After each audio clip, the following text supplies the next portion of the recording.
Eu sou assim, irmãos, quando Deus coloca um texto como esse assim, para eu trabalhar, como foi Ageu? Eu disse para os irmãos da quarta-feira que Ageu para mim foi um refrigério. Foi algo muito gostoso estudar Ageu. Isaías, eu sempre gostei de Isaías. Eu nunca tive a ousadia de expor Isaías de primeiro capítulo até o último. Até porque é uma biblioteca, né? A semelhança do Novo e Antigo Testamento, ele tem os seus 66 capítulos. Então fica muito cansativo.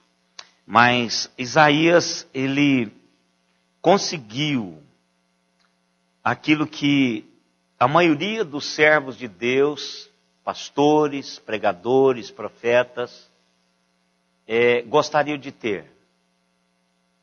Porque qual é a visão, qual é a missão principal do homem ou da mulher que é boca de Deus num tempo de dificuldade?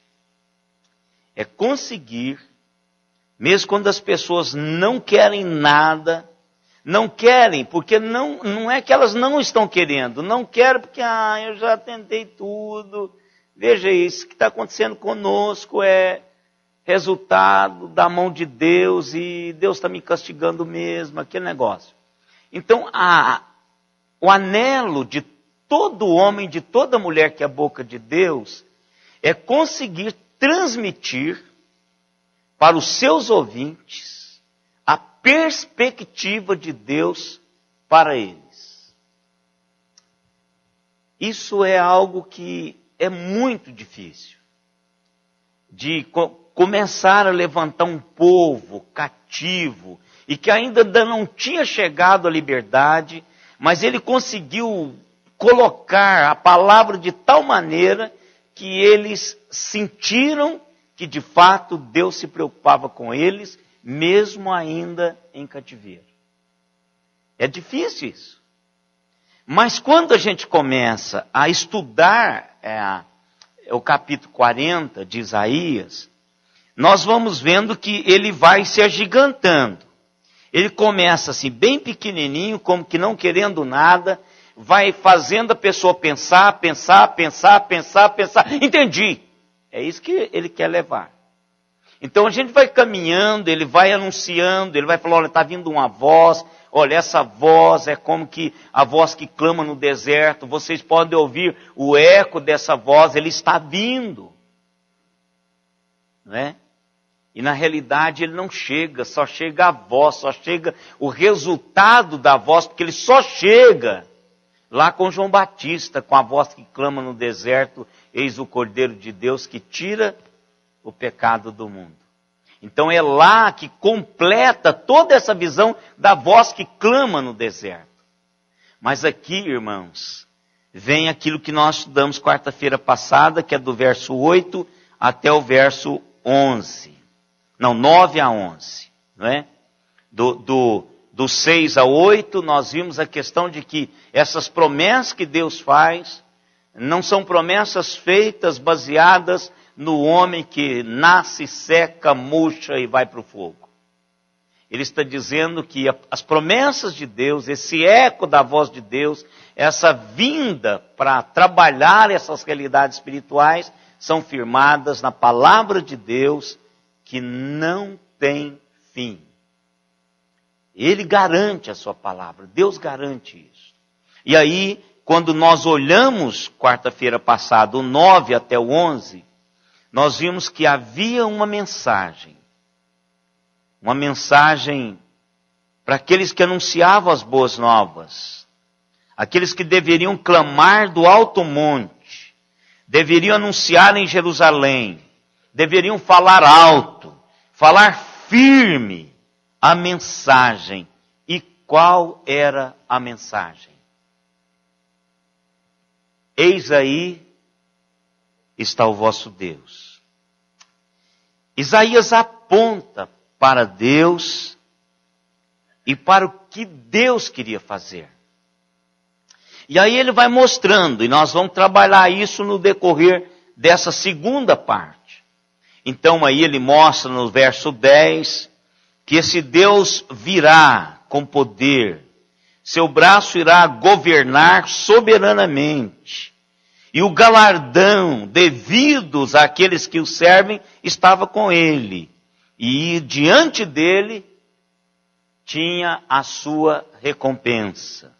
No verso 11, que viria como pastor, que apacenta o rebanho, que abraça, que recolhe, que traz para o peito, aquele que amamenta, tem cuidado. Então ele vai dimensionando algumas características desse Deus. Mas agora, irmãos, Isaías fala assim, vocês querem ver o tamanho desse Deus? Quer ver o tamanho desse Deus? Ele começa então, majestosamente, a apontar o Deus que nós servimos. Então, do verso 12 até o final do capítulo, o que Isaías vai fazer com esse povo é tentar levar esse povo a considerar o quão grande esse Deus, que ele está apontando, eis o vosso Deus, o quão grande esse Deus é. É o domingo que nós cantamos, grandioso és tu. Então, para quê? Para que esse povo possa construir essa esperança, como eu e vocês fazemos. E às vezes, no nosso dia a dia, a gente precisa disso. Porque às vezes a gente acha que Deus não é tão potente assim. Tanta dificuldade, tantos problemas, não é? Às vezes a gente pergunta, qual será o tamanho mesmo de Deus? A gente fica falando nesse Deus transcendente, né? Mas qual de fato é o tamanho desse Deus? Talvez essa fosse uma pergunta desse povo em cativeiro. Esse povo que gostaria de ver quão grande é o seu Deus. E aí Isaías então começa, irmãos. Do verso 12 ao 17, Isaías procura incentivar então esse povo a levantar os seus olhos e perceber que esse Deus é o Deus que criou e que sustenta o universo. Que esse Deus é um Deus que formou as montanhas, que caprichosamente, de uma maneira como se fosse um artista, começou a esparramar a água, a terra, a areia sobre a terra.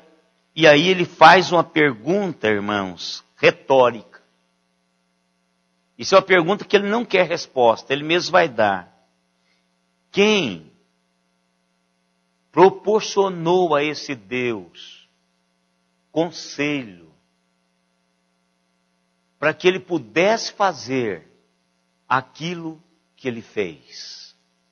Isso é uma pergunta retórica, isso é para aguçar a cabeça.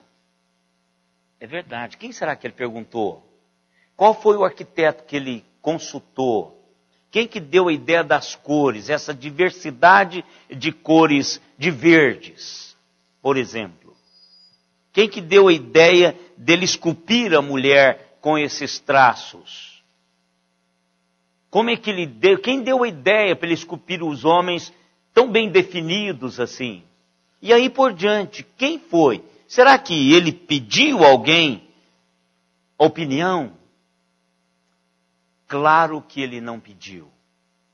Foi do seu próprio coração que ele fez isso. Então nós vamos começar. Nós vamos começar pensando nisso, lendo o primeiro, o capítulo 12, aliás, o verso 12 do capítulo 40. Olha aí. Quem na concha de sua mão mediu as águas e tomou a medida dos céus a palmos. Quem recolheu na terça parte de um éfa o pó da terra, e pesou os montes em romana, e os outeiros em balança de precisão. Olha, isso aqui é um vocabulário profético. E a gente fica pensando assim, o conhecimento pertence ao nosso século. O conhecimento pertence a Deus. E todos aqueles que buscam o conhecimento de Deus, Deus dá. Mesmo antes que o homem tenha conhecimento do conhecimento que Deus deu àquele que o busca. Então isso aqui é um conhecimento parecendo o conhecimento da NASA no século 21. Ele está trazendo uma realidade que é uma realidade que, se você não pensar muito no texto, você vai ler esse texto e não vai entender nada. David Ruth é um pensador cristão do mesmo livro de John Stott, Franz Schaeffer, C.S. Lewis. Então ele diz o seguinte, que às vezes, que o nosso entendimento e a nossa capacidade de pensar é tão limitada que não podemos sequer imaginar algo que já não tenha sido representado a nós. De alguma forma, com as coisas que Deus já criou. E aí abre aspas, ele diz assim, não podemos sequer pensar em qualquer coisa que não existe, ou que não exista. Isso é facilmente provado pelo fato de que não podemos imaginar uma nova cor principal para o arco-íris. Você não consegue. Nós estamos presos às cores que nós enxergamos. A gente não consegue dimensionar outras cores além da que nós enxergamos, aquela que nos foi revelada. Nós não podemos pensar no elefante cor-de-rosa. Mesmo que o elefante e a cor-de-rosa existam. Então, até os extraterrestres, retratados nas telas da ficção científica, mais fantástico de qualquer filme de Odisseia que possa aparecer, é exatamente a corrupção ou a caricatura combinada de algo que já existe. Então nós não conseguimos ter uma experiência própria de criação. Tanto é que nós somos limitados. E a Bíblia diz que nada... O quê? Não. Que nada se faz novo aqui. Porque tudo já existiu. O que a gente pode fazer é dar um tapa diferente. E é isso que a gente vai fazendo. Dimensionando um poder maior, estudando o átomo, porque começou essa evolução a partir desse estudo. Aí foi gerando um conhecimento muito maior. Isaías 55, 9, diz para nós essa dimensão. O Senhor nos revela o quanto Ele é maior em seus pensamentos do que os nossos pensamentos. O quanto que os seus caminhos se distanciam dos nossos caminhos. Então aí, Isaías coloca isso e ele vai dimensionando até o final do seu livro essa grandeza de Deus, essa gigantesca realidade espiritual que Deus é. Esse poder gigante de Deus. Olha lá, não é o 9, não diz isso? Porque assim como os céus são mais altos do que a terra, assim são os meus caminhos mais altos que os vossos caminhos, e os meus pensamentos mais altos do que os vossos pensamentos.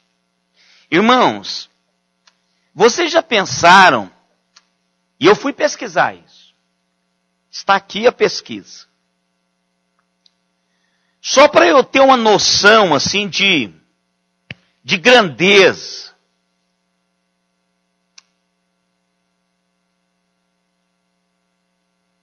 Deus mediu as águas na concha das suas mãos. Qual o tamanho, irmãos? Qual o tamanho das águas desse planeta?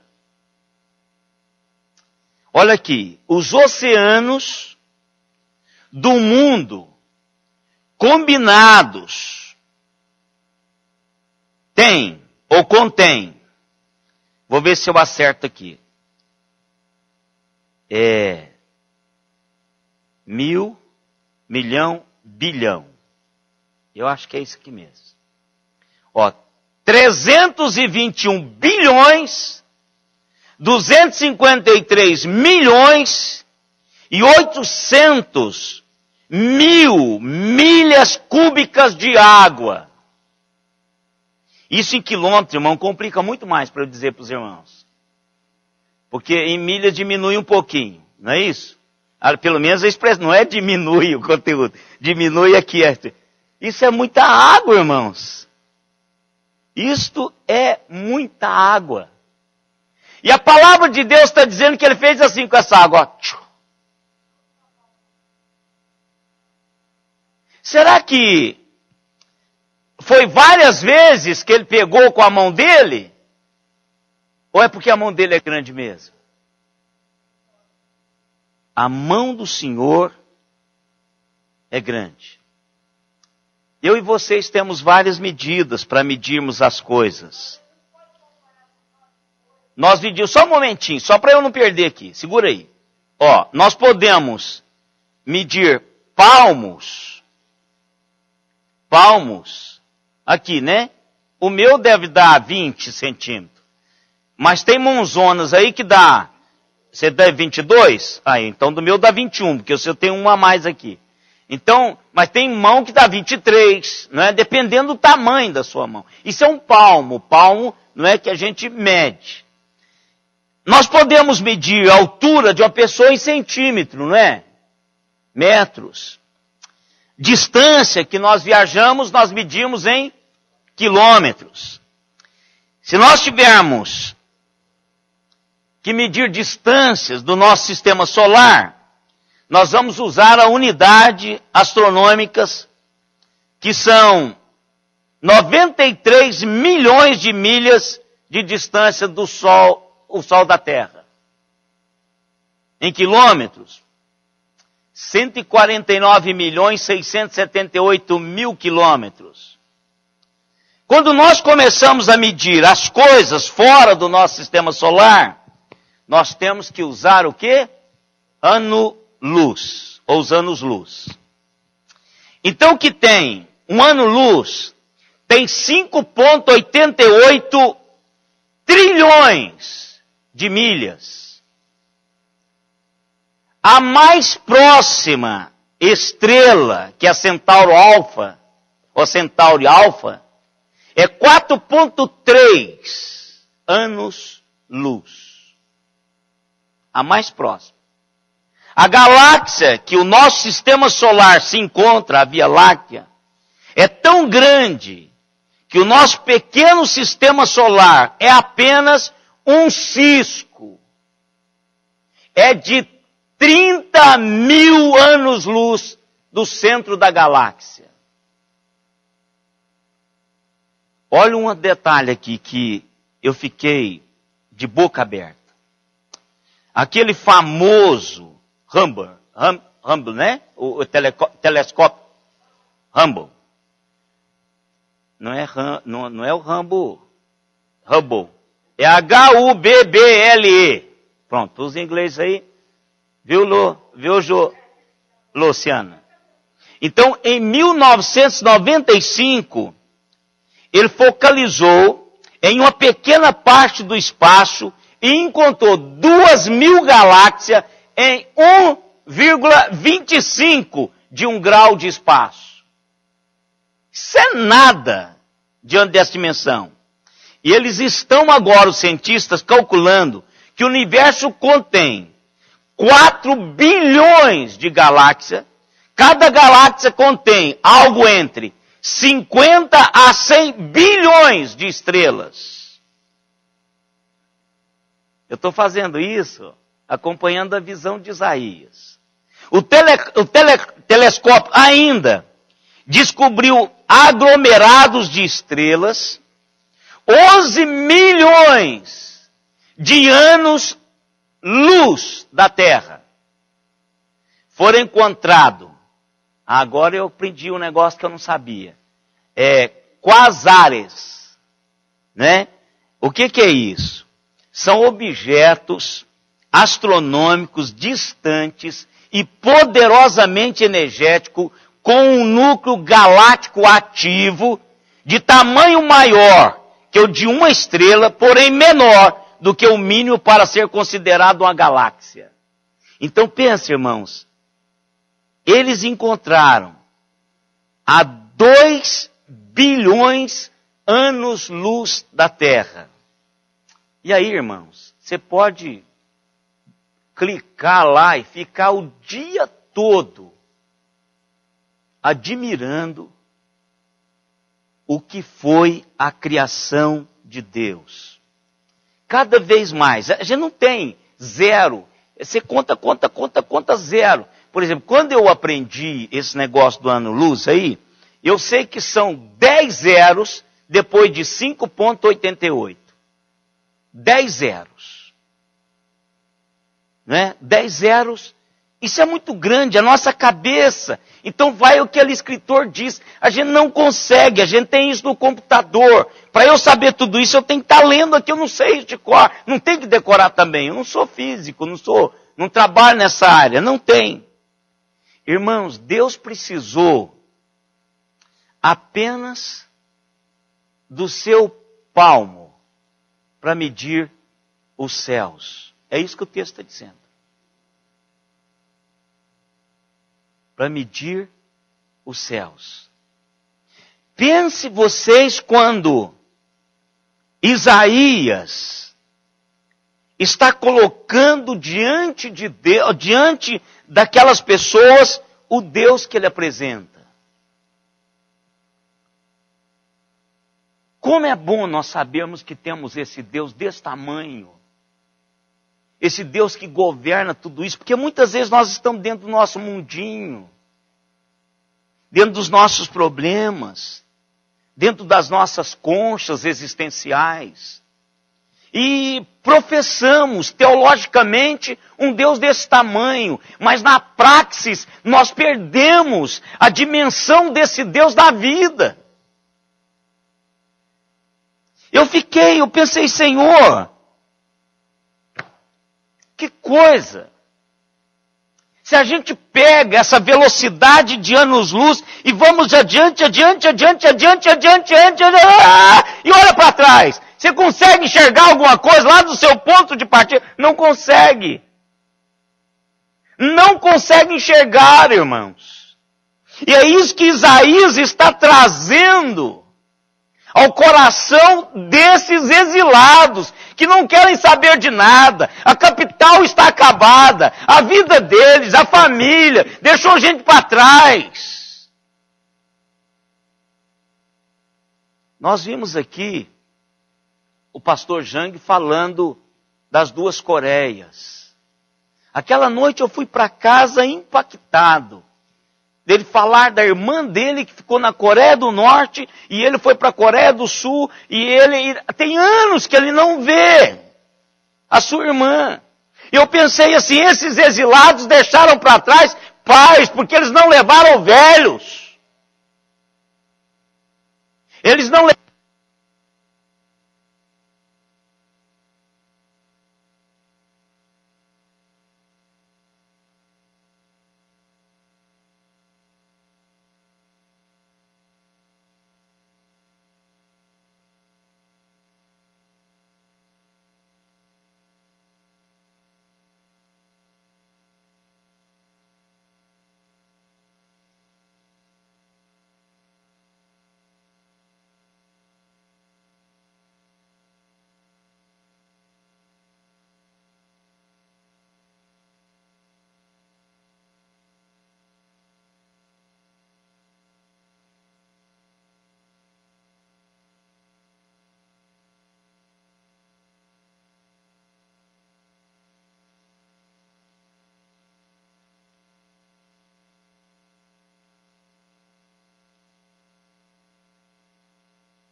perde tudo. Então, irmãos, nós hoje somos privilegiados. Hoje nós temos a bênção de termos essa tecnologia à disposição. Que às vezes falha aqui. Então Deus, irmãos, é desse tamanho, o meu e o seu. E a minha pergunta é a seguinte: se Deus pode lidar com a criação e controlar este universo enorme, será que Ele não pode também cuidar da minha vida? Será que Ele não é capaz de lidar com os meus problemas, os meus enfrentamentos, responder às minhas perguntas, trazer ao meu tempo um consolo que de fato eu entenda que esse Deus é um Deus que está se preocupando comigo, que liga comigo. E aqui Ele está dizendo isso, olha, pensa nisso. Esse Deus pôs uma medidazinha pequenininha numa colher, como se fosse uma colher. Um efa é um punhadinho. Pesou. Irmão, está dizendo que Deus fez tudo sob medida. Hoje a tecnologia faz isso. Quer dizer, para produzir um tecido, ele sabe, o computador já é certinho, tem alguém do controle de qualidade para ver se está indo tudo certinho. O próprio computador estava... Deus fez isso. E aí eu fico pensando, por que eu reclamo que eu não tenho pescoço?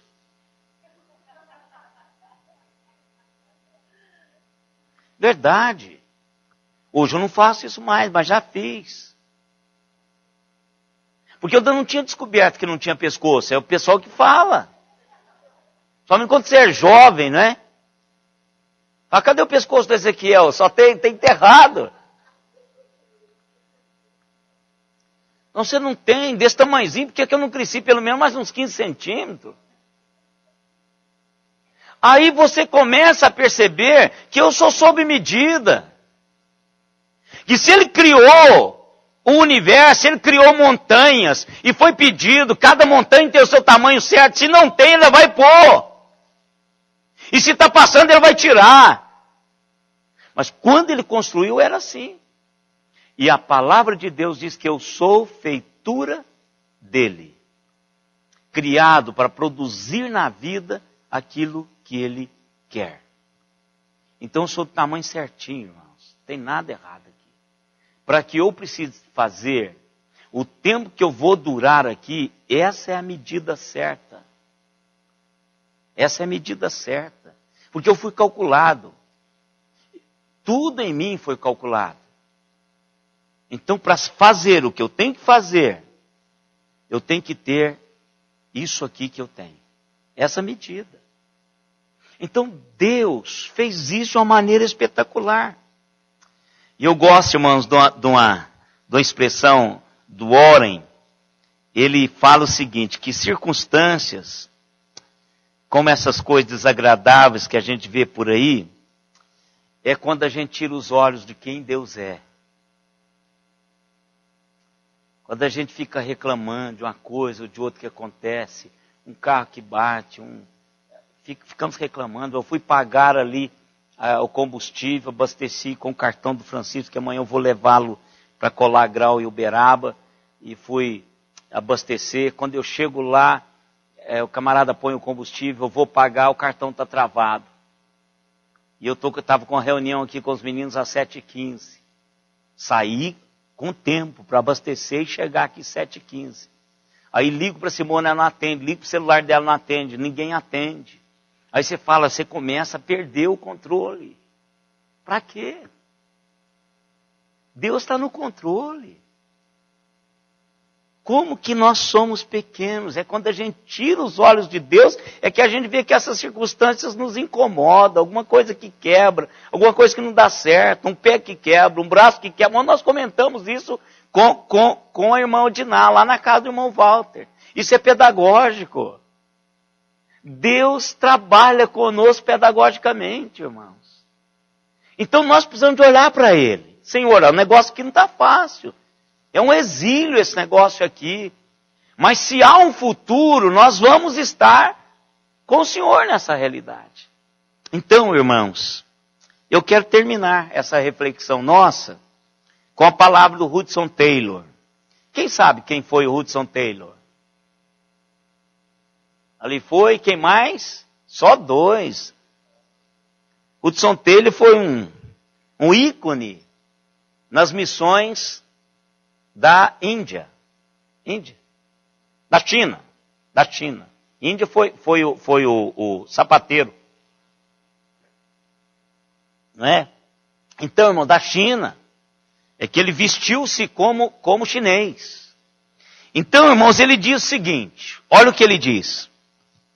Muitos cristãos estimam a dificuldade ou analisam a dificuldade à luz dos seus próprios recursos. E assim, eles tentam muito pouco ou quase nada e sempre falham. Todos os gigantes foram homens fracos que fizeram grandes coisas para Deus porque eles reconheceram em Deus o seu poder e a sua presença que estava sempre com eles. Ele está referindo-se a ele. Porque quem leu a biografia dele sabe. Quando ele foi para aí, ele ficava medindo as dificuldades. Quando ele quis ir, ele viu o quanto que Deus era grande. E o quanto que ele fez. E eu quero deixar aqui aquela pergunta que a gente faz, irmãos. E às vezes a gente faz apenas como retórica cristã. É coisa que serve para os outros. Mas agora eu quero dizer para você que isso aqui serve para mim. Que eu aplico isso aqui. Porque muitas vezes a gente tem a mensagem para o outro. E aquela mensagem do outro não serve para a gente. Porque na hora de servir, a hora que a gente tem que aplicar para nós, fala, não, para mim não tem. Por exemplo, eu fui comprar um xarope para tosse. A gente fica atrás. Todo asmático tem esse negócio. Começou a tossir, ele tem que correr, irmãos. Porque a gente sabe se esse negócio der, né, irmã Márcia, irmão Ziel? Então, se a gente deixar esse negócio, então eu fui lá. E a menina tossindo, que me atendeu. Eu pensei assim, eu quase falei para ela. Você sabe que a sua tosse está descredibilizando a sua farmácia? Porque eu estou aqui para comprar um remédio com a mesma tosse que você está, essa tosse seca, chata. Né? Quase que eu perguntei. Se eu fosse médico, eu teria perguntado, você já tomou esse xarope? Né? Porque se você já tomou, eu não levo. Não é isso? Não é? Então, muitas vezes, nós como crentes, a gente faz a mesma coisa. A gente dá o xarope para o outro, mas continua tossindo. Ou não toma. Não é? Então, eu vejo algumas frases ditas por aí, eu não discuto. Porque não tem que discutir. Não é? Mas frases jogadas no nosso evangeliquez, que às vezes só serve para o outro. Olha essa aqui, vocês já viram ela. A verdadeira questão não é o quão grandes são os seus problemas. Mas a pergunta é, quão grande é o seu Deus? Agora, irmãos, será que nós temos cultivado diariamente a dimensão desse Deus que nós temos? Porque se a gente fizer isso, irmãos, não vai ter nada nessa vida que vai roubar a nossa paz e a perspectiva de que Deus está trabalhando no turno da noite. Deus é maior do que você. É porque é essa aí. Mas é mais ou menos só que eu dei uma trabalhada, hein?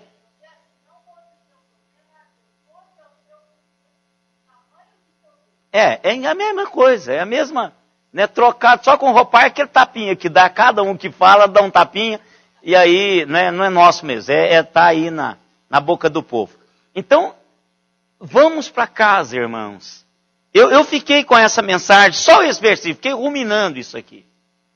Aí eu falei, deixa eu ir atrás da internet, deixa eu ver o que esse povo tem para...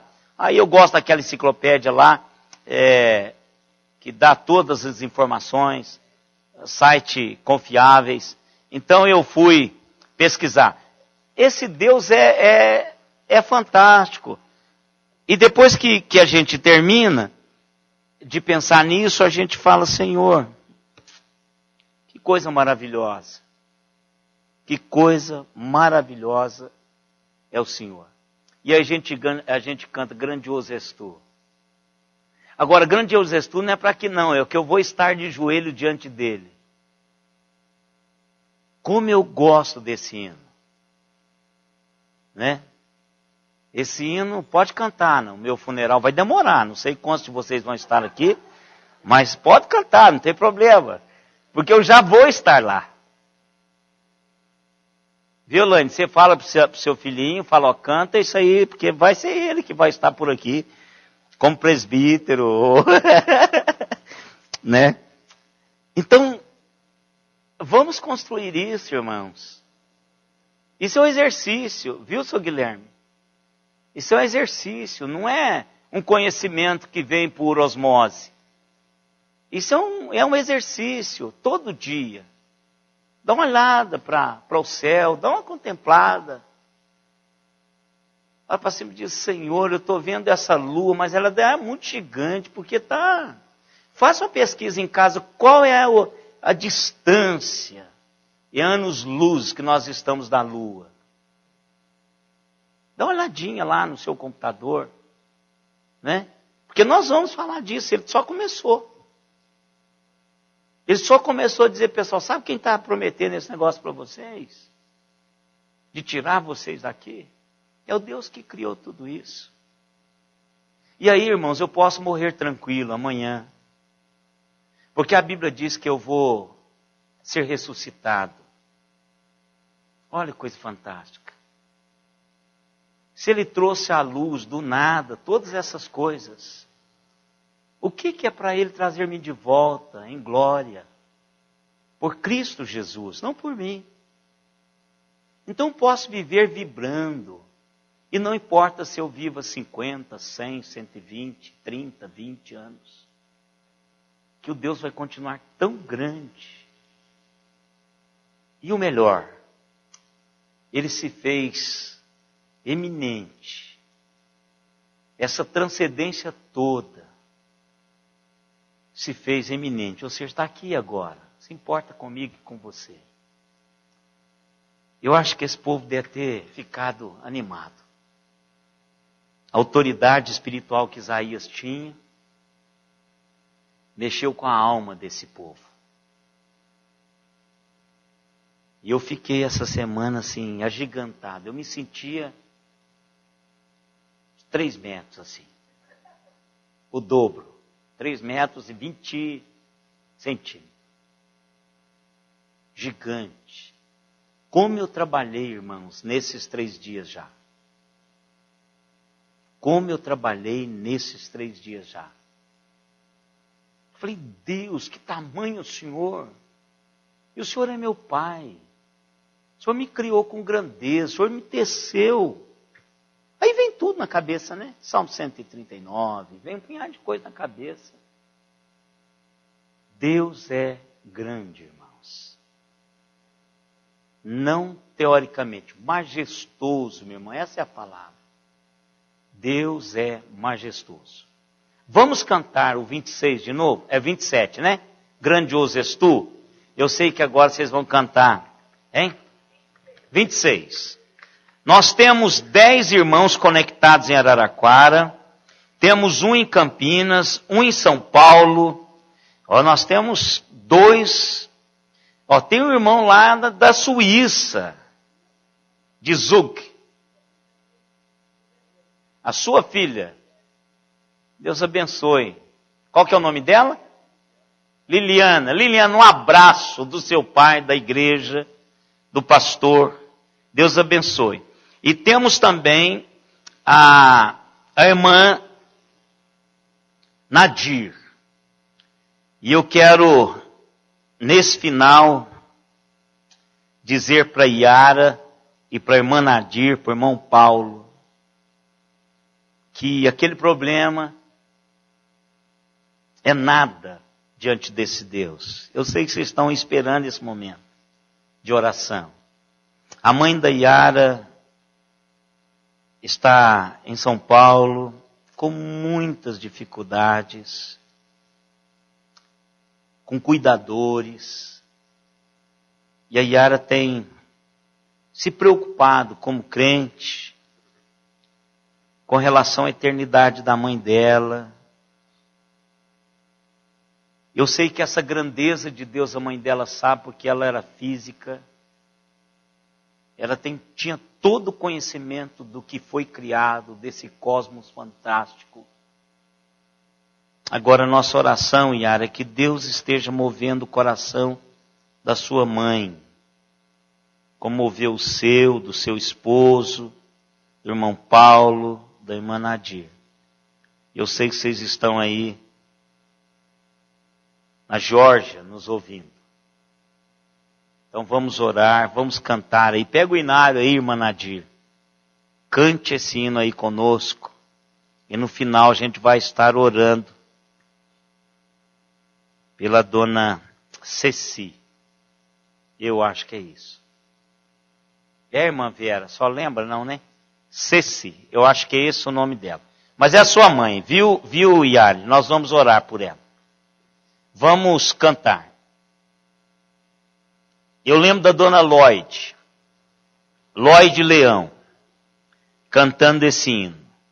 Ela estava com câncer comendo ela aos poucos. Ela cantava esse hino que a veia do pescoço deve ficar desse tamanho assim. Logo quando eu cheguei aqui com um lenço na cabeça, porque ela tinha perdido todos os cabelos da cabeça. Foi uma mulher que sofreu, mas sofreu muito. Mas quando ela cantava esse hino, parecia que ela estava vibrando com a grandeza desse Deus. Então que a gente faça isso aqui agora e depois nós vamos orar. 26, irmão Valdir, novamente.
Pai amado, a nossa alma, Senhor, o mais profundo de cada um de nós, estamos cantando esse hino diante do Senhor. E sabemos, ó Deus, que ainda somos incapazes de percebermos a dimensão do tamanho exato que o Senhor é. Mas nós temos uma certeza, ó Deus, Tu és um Deus que se preocupa conosco e se fez gente para que pudéssemos experimentar a Tua eternidade. Em nome de Jesus, Senhor, faça isso por nós. Que ao sairmos daqui essa noite, saiamos cheios da Tua graça e das Tuas realidades. E agora, irmãos, que a graça do Senhor Jesus Cristo, o amor de Deus, o nosso eterno Pai, a comunhão, as consolações e o poder do Espírito Santo estejam em nós e sobre nós, até aquele dia, quando com Ele nós nos encontraremos. Amém, Senhor. Amém.